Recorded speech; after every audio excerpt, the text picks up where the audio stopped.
Olá, então estamos aqui mais uma aula e o tema então de agora é indicadores de qualidade da água para microbacias. A ideia é que a gente entenda que dentre os parâmetros de qualidade da água, a gente tem alguns indicadores, né, que são muito mais relevantes na hora de monitorar e de caracterizar os impactos de mudança de uso do solo, ou manejo, ou alguma alteração da cobertura florestal, ou mesmo da cobertura do uso e uso do solo, né? Então, é importante que primeiro a gente compreenda a diferença entre parâmetros, variáveis e indicadores. Quando a gente fala variáveis hidrológicas, a gente está falando de todas as variáveis que a gente pode ter relacionadas ao ciclo da água, sejam elas temporais ou espaciais, quantitativas ou qualitativas. Então, qualquer informação, né, que eu possa ter a respeito de um componente do fluxo do ciclo da água condiz com a informação de uma variável. Já indicadores uma seleção. Toda vez que a gente fala indicador, é porque ele é uma variável que indica alguma coisa. Então tem um porquê dele ser chamado indicador. E ele tem algumas características para ser indicador. Não é porque eu acho que é importante aquela variável que ela passa a ser indicadora. Né? Então, tem umas regrinhas para você definir indicador. Então, por exemplo, eles são variáveis que precisam ser de fácil obtenção. Ou seja, se é alguma coisa que é impossível de medir, ou de quantificar, ou de qualificar, já não pode ser um indicador.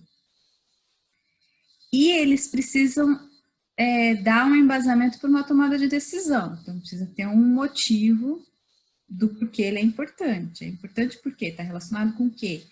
Né? Mas, além disso, a ideia de ter indicadores é simplificar o número de informações que a gente tem dentro do rol de variáveis. Então, por exemplo, eu posso medir todos os parâmetros possíveis que tem no rio. Ou seja, vou medir tudo que eu posso em termos de físico-químico. Vou ter um custo de análise para isso altíssimo. Porém, se eu utilizar os indicadores, eu vou ter menos parâmetros, uma quantidade menor de informação e um custo reduzido. Essa é a importância dos indicadores. Eles são mais eficientes na tomada de decisão, tanto pela sua facilidade de interpretação, quanto pelo seu custo de aquisição e monitoramento. Parâmetro, falei parâmetro, né, várias vezes. O parâmetro, ele é a medida de uma variável, mas você tem um valor para comparar. Ele é um valor já, sabe? Ele é uma variável com valor. Então, por exemplo, o parâmetro de condutividade elétrica. Então, já é dando a intenção de que eu vou falar da condutividade elétrica se ela está alta ou baixa, de acordo com o valor de referência. Entenderam?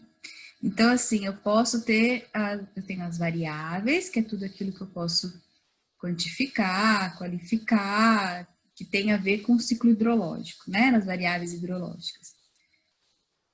Eu vou ter parâmetros, por exemplo, a concentração de cálcio na água varia de tanto a tanto. Então, cálcio já é um parâmetro que tem valor esperado. Mas o cálcio, será que ele é um indicador? Bom, se eu considerar que eu estou trabalhando numa área, numa bacia, em que tem aplicação de calcário, cálcio realmente pode ser um indicador. E se eu monitorar o cálcio na água e, porventura, aparecer uma concentração de cálcio muito alta, eu posso tentar relacionar se houve aplicação de calcário ou não, antecedendo a essa data de coleta de água. Se eu verifico que sim, portanto, esse indicador comprovou para mim que a prática, o manejo da aplicação do calcário resultou num excesso de cálcio na água. E aí eu posso investigar como foi realizada essa operação e relacionar, então, se foi excesso de aplicação, se foi a aplicação inadequada, ou se foi a aplicação e posteriormente ocorreu uma chuva. Então, eu vou daí investigar o porquê que aconteceu esse resultado.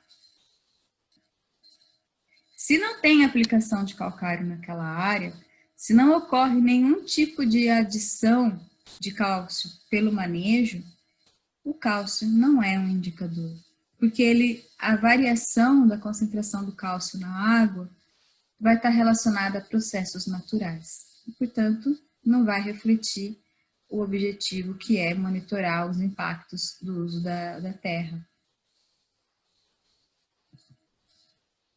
Quando a gente fala de parâmetros hidrológicos, o Brasil ele tem uma legislação que acompanha a Política Nacional de Recursos Hídricos e, dentre várias coisas que a gente tem em termos de classificação dos corpos d'água, a gente tem os parâmetros de qualidade de água que classificam esses corpos hídricos em relação aos seus usos prioritários. Ou seja, de acordo com a qualidade da água, aquele corpo hídrico pode ser destinado a um uso que permite mais ou menos variação nessa qualidade.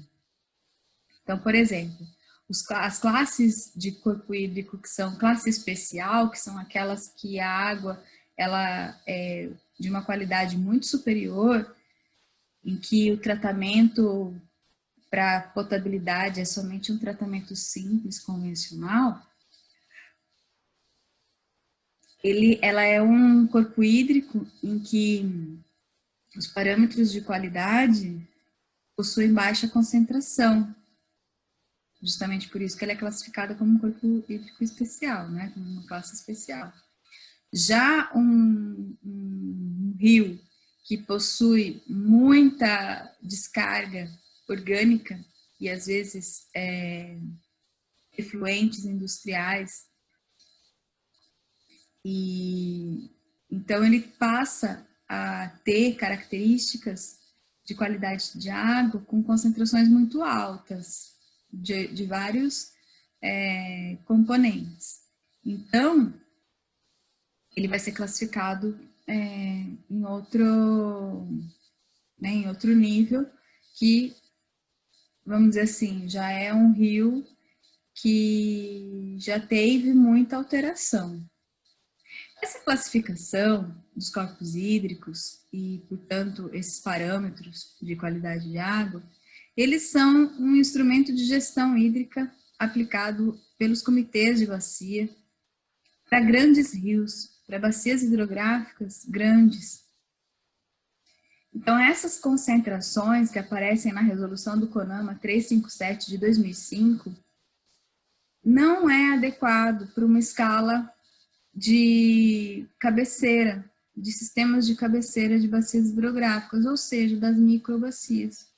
Não é adequado porque a gente já viu que uma microbacia ela é caracterizada por uma contribuição muito maior da água subterrânea, pelo seu afloramento, por estar próxima do afloramento da água subterrânea, que é a nascente, do que, na verdade, de altas concentrações vindas de toda a área da bacia, como seria a parte baixa do curso d'água.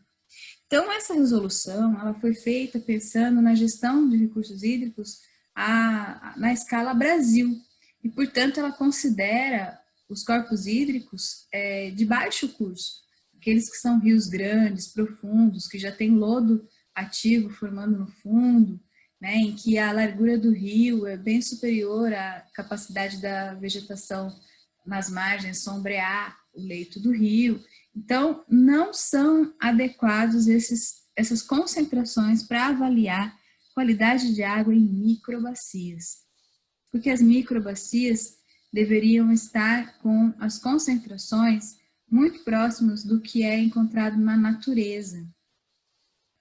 Inclusive, a classe especial pode não ser adequada exatamente pela questão da escala de análise.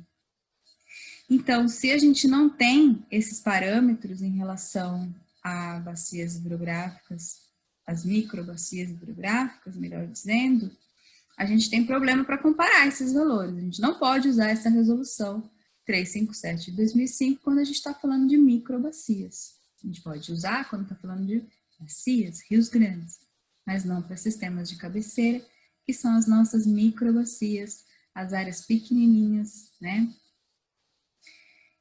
Bom, o que a gente tem, então? A gente tem outros parâmetros, né? A gente tem, por exemplo, na questão dos quantitativos, a gente pode avaliar a vazão, a precipitação, o deflúvio, a vazão ecológica. A vazão ecológica, ela tem uma definição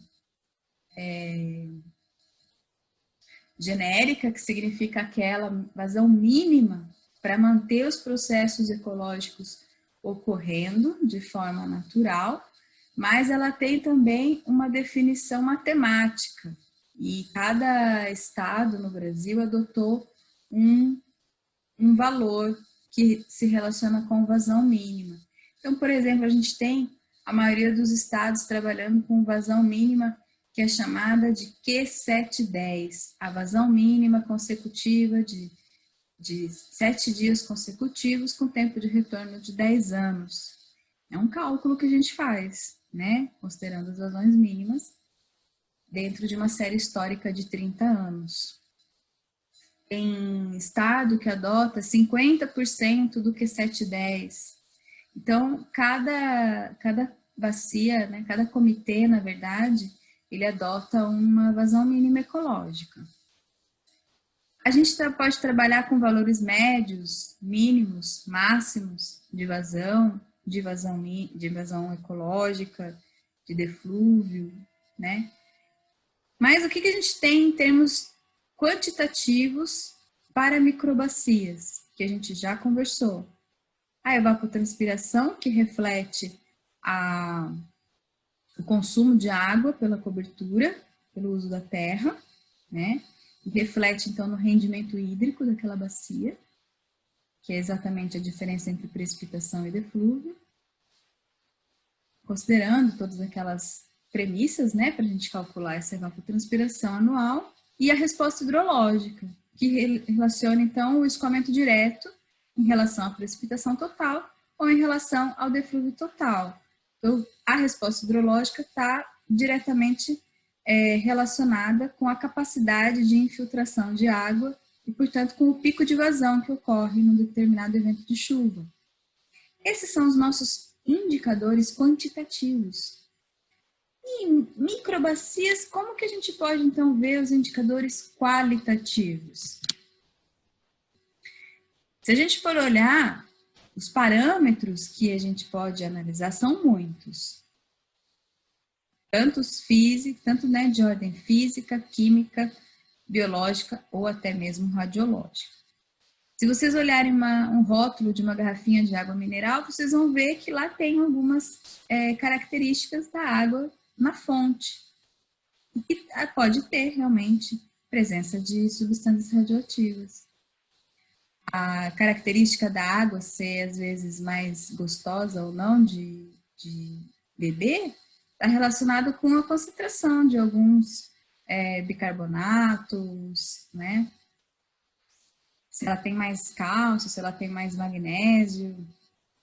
Isso tudo vai dando sabor para a gente na água. Ela é potável, mas mesmo sendo potável, ela tem coisas, né, que estão dissolvidas na água e que dão sabor para ela. Uma água mineral não é uma água totalmente sem sabor. Diferente da água que a gente compra também envasada, que é uma água purificada. Essa água passou por vários processos de filtração e tem realmente marcas que comercializam água sem nada de minerais, né, de sais solúveis. Mas se a gente fosse analisar então tudo isso, imagine quantas análises que seriam necessárias para a gente caracterizar a água, considerando todos esses parâmetros qualitativos. Na resolução do CONAMA, a gente encontra, então, para esses e até mais, a gente encontra valores esperados de acordo com a classificação que eles criaram para as grandes bacias do Brasil. E encontramos também referências bibliográficas, estudos que refletem as concentrações de vários desses parâmetros em condição natural e em diferentes situações de uso e cobertura do solo. Existem muitas que estão aqui que têm relação direta com a formação geológica, portanto não vão refletir aquilo que está acontecendo no uso do solo. Existem outras que estão muito relacionadas com o uso do solo. Então, o que acontece? Antes de vir aqui para... Vamos ver aqui. O Programa de Monitoramento de Microbacias do IPEF, ele é um programa que tem um banco de dados já muito antigo, que vem de florestas plantadas e florestas nativas, de microbacias experimentais de empresas florestais. E depois de 10 anos de monitoramento contínuo dessas diferentes bacias, foi possível analisar, fazer uma análise de todos aqueles parâmetros que eu mostrei. Foi possível analisar quais desses parâmetros realmente tinham alguma relação com uso e cobertura, com manejo. E o trabalho da Carla Daniela Câmara, que é o texto referência para vocês dessa aula, e ele é um texto referência, embora seja de 2004, ele é um texto referência porque ele traz na revisão bibliográfica toda a explicação que tem por trás da seleção desses indicadores, especificamente para microbacias florestais. Então, a gente tem formas de monitorar a bacia de compareamento de bacias, né? A gente tem 2 bacias, a gente tem uma com floresta, uma com floresta nativa, outra com floresta plantada, a gente compara e elas têm a mesma geologia, o mesmo clima, mesma morfologia, então a gente consegue identificar aquilo que é efeito da floresta plantada e aquilo que é semelhante entre elas. Quando a gente não tem, a gente tem que trabalhar com a comparação daquela bacia mesmo. Mas o que aconteceu? A Carla, hoje ela é professora também, lá no sul do país, a Carla ela fez um trabalho de estatística, considerando vários aspectos ecológicos, em relação a esses diferentes parâmetros e a importância deles. Então, na análise estatística, ela verificou aquilo que tinha relevância, né, dentro da série histórica, importante falar isso, para diferentes microbacias florestais no Brasil. Então, em diferentes regiões do Brasil. E aí, esses indicadores, uma vez identificados, eles foram separados em termos de critérios, como se fosse uma recomendação para um sistema de certificação. Então, esses critérios garantem algum objetivo dentro da visão ecossistêmica que a gente tem de microbacias e o manejo do uso do solo. Então, veja que o primeiro bloco que eu apresento aqui para vocês é o bloco que diz né, diz referência à manutenção do potencial produtivo do solo. Ou seja, o meu objetivo é que não tenha a erosão e que se mantenha a capacidade do solo em ter aquela mesma produtividade ao longo de rotações, ao longo dos anos. Então, o que eu deveria observar na bacia, no monitoramento de água daquela microbacia que está sujeita àquele tipo de manejo? Então, os indicadores se referem, primeiro, à perda de solo e lixiviação de nutrientes. Então, fósforo, nitrogênio, cálcio, potássio, magnésio e sólidos em suspensão. Esse é o grupo mais frio que tem dos indicadores. Mais frio no sentido que ele não considera nenhum outro interesse ecológico, a não ser a questão, a visão econômica e produtiva do sistema, né? Do sistema planta, solo e água. Então, a gente estaria monitorando praticamente os inputs, a gente estaria monitorando na água da microbacia, os inputs que ocorrem por meio de aplicação dos agroquímicos e a perda de solo. Poderia ser um grupo de indicadores aplicado num sistema agrícola? Poderia. Mas, quando a gente está falando de sistema florestal, nosso objetivo em termos de sustentabilidade, seja uma floresta plantada ou nativa, que está sob manejo, é garantir que essas operações elas sejam o mínimo impactante possível e que o sistema florestal esteja funcionando como um sistema natural. Então, toda aquela funcionalidade de uma floresta deveria existir mesmo no manejo de floresta industrial. Essa é a visão da sustentabilidade e da saúde da bacia, né, aplicada às florestas como um todo, inclusive as florestas plantadas.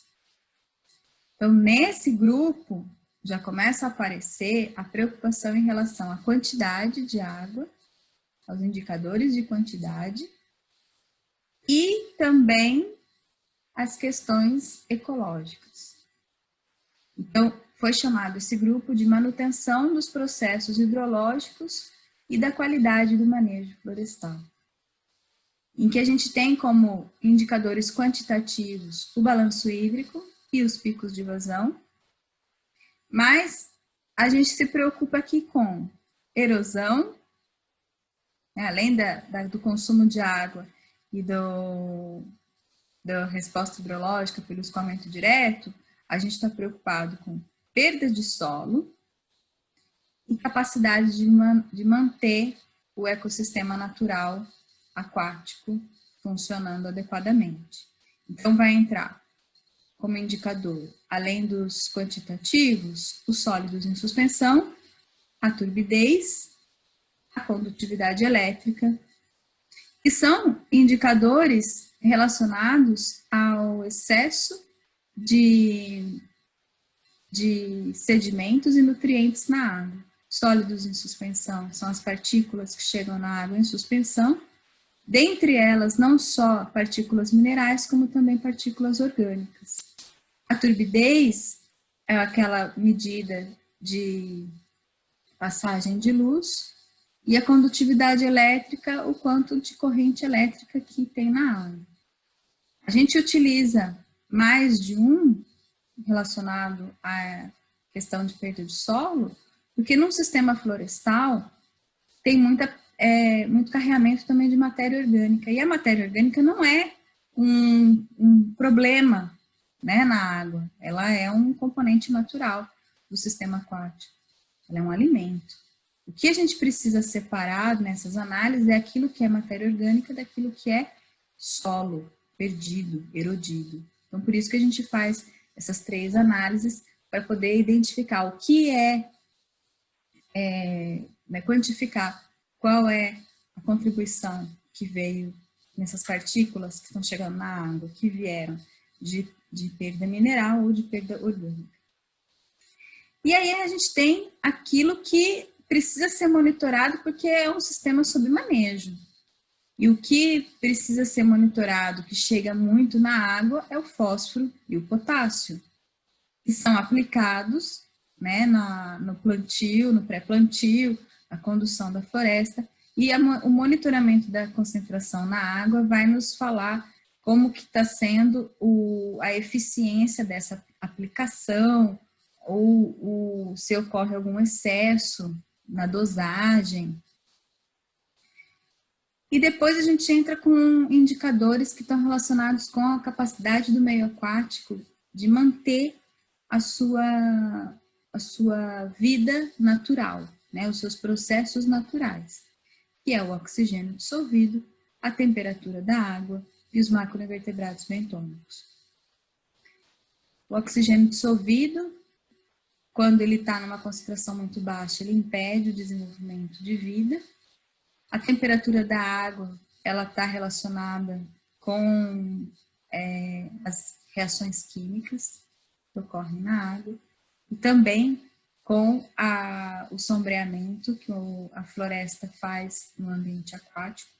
E os macroinvertebrados bentônicos é o grupo de seres vivos mais adequado para monitorar na escala da microbacia, justamente porque são organismos que se deslocam muito pouco, né?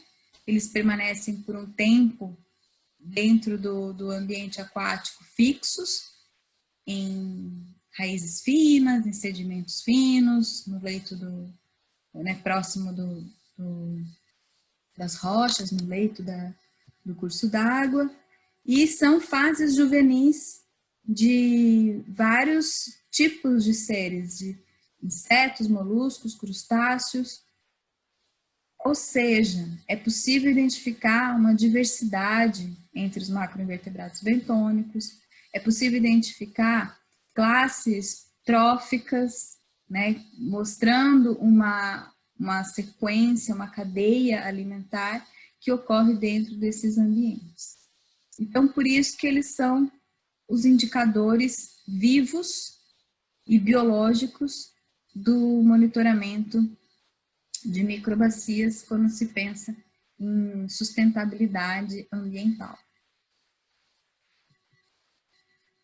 No entanto, se a gente tem o objetivo de monitorar um ambiente que é praticamente sem alteração antrópica, mas precisamos monitorar, por exemplo, uma área que está sob restauração ou uma unidade de conservação que vem sofrendo alterações, né? A gente quer saber o desenvolvimento. Em relação aos indicadores hidrológicos, a gente pode usar esse grupo, que também foi definido no mesmo trabalho, que significa a manutenção do equilíbrio dinâmico do ecossistema aquático. Porque a gente sabe que um ambiente isolado, sofrendo efeito de borda, ele tende a perder sua capacidade de resiliência. E esse equilíbrio dinâmico, ele está relacionado exatamente com essa capacidade de sofrer uma alteração, por exemplo, uma chuva forte, mas ter condições de retornar ao seu estado original. Então, os indicadores desse grupo referem-se principalmente à condição do ambiente manter os seus ciclos vivos. Então, a gente tem o oxigênio dissolvido, o fósforo e o nitrogênio. Por que o fósforo e o nitrogênio? Porque são elementos que estão presentes nos ciclos naturais, né? Tanto o fósforo quanto o nitrogênio. Mas o caminho que eles fazem para chegar na água é diferente. Então, um vem por subsuperfície, o outro vem por escoamento superficial. Mas, mais do que isso, esses dois também são importantes porque estão relacionados com a energia que chega no ambiente aquático para alimentar esses seres. Então, quando ocorre um desequilíbrio na concentração de fósforo ou de nitrogênio, ou dos dois, ocorre também um desequilíbrio no crescimento de algas e plantas vasculares na água. A temperatura da água, sólidos em suspensão, o pH e aqui também entre os macrovertebrados benditos. Então, a ideia é que a gente compreenda que existem várias formas de monitorar a qualidade de água. A gente pode monitorar a qualidade de água com diferentes sensores, com diferentes equipamentos, e isso está relacionado com o custo que a gente quer despender para cada fim, para cada finalidade. Mas a gente tem que adequar também aquilo que a gente quer, né, o objetivo dos estudos, ou da pesquisa, ou do monitoramento, em relação à escala do trabalho. Então, hoje a gente viu aquilo que é aplicado na escala da microbacia, pensando em monitoramento de ambientes nessa escala, seja agricultura, seja floresta nativa, seja floresta plantada, independente do tipo de cobertura. A gente já viu, então, que existem indicadores que vão deixar o monitoramento mais barato, mais fácil de interpretar e mais adequados a essa escala. Então, quando a gente fala de rios grandes, é diferente, porque em rios grandes nós vamos poder usar outros métodos, inclusive sensoriamento remoto, para monitorar variações de qualidade de água. Então, essa aula é curtinha, porque, na verdade, eu só queria realmente apresentar para vocês essa parte específica.